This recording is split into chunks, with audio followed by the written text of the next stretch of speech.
1985 was a pretty great year for Masters of the Universe toys. Many of the now fan-favorite characters were released this year, along with the new big bad group known as the Evil Horde.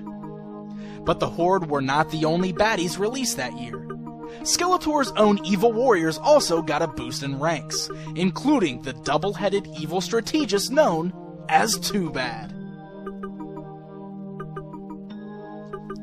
Too Bad originated as a bit of a schizophrenic, created by Roger Sweet. Half of the character was good, and half was bad, which created quite a conflicted character. Mattel felt this might be a hard concept to market towards children, so Roger was asked to make both sides of the character evil.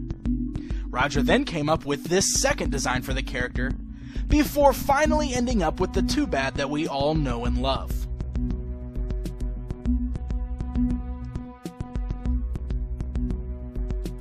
Too Bad came packed with the mini-comic The Battle of Roboto, although his appearance in this book is rather minimal.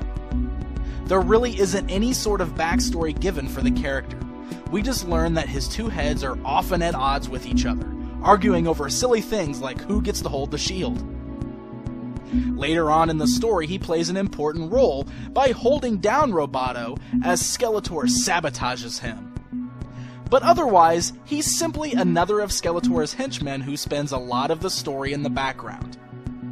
Of course, when Masters of the Universe got its relaunch in 2002, Too Bad was given an actual backstory. But we'll save that version of Too Bad for another video. Today, we're just gonna focus on the vintage figure.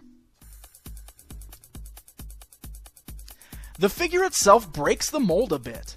He still features the same squatted leg pose that the other figures in the line featured, and even still has that spring action waist for the Power Punch action feature.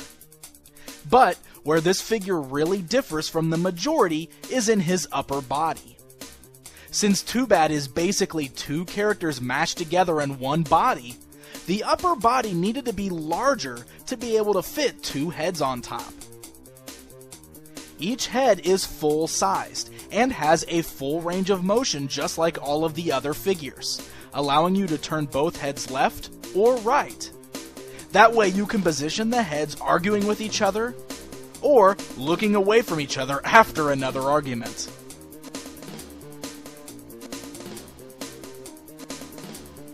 Too Bad's arms are positioned on top of the torso instead of at the sides. This was done for Too Bad's bear hug action feature. Both arms have a snap-back function, allowing him to grab onto his foes and squeeze them in a tight bear hug. You can also make Too Bad punch himself in his heads, another fun way to make him have an argument with himself.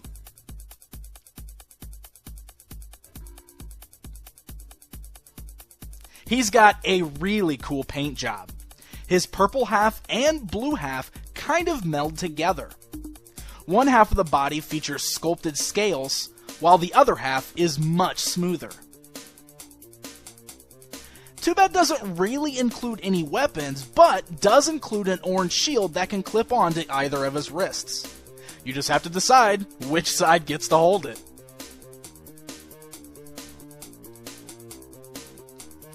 Now, there are actually two versions of this Too Bad action figure. They are often referred to as the flat back and the round back. The original release of the figure had a torso that had a completely flat back, with only the front being puffed out and having details like the spikes on his armor protruding. It's a bit odd looking, which is why I prefer this later release that is known as the round back. This version of the figure has a torso that is much more three-dimensional, and it's rounded out and even has a little more weight to it.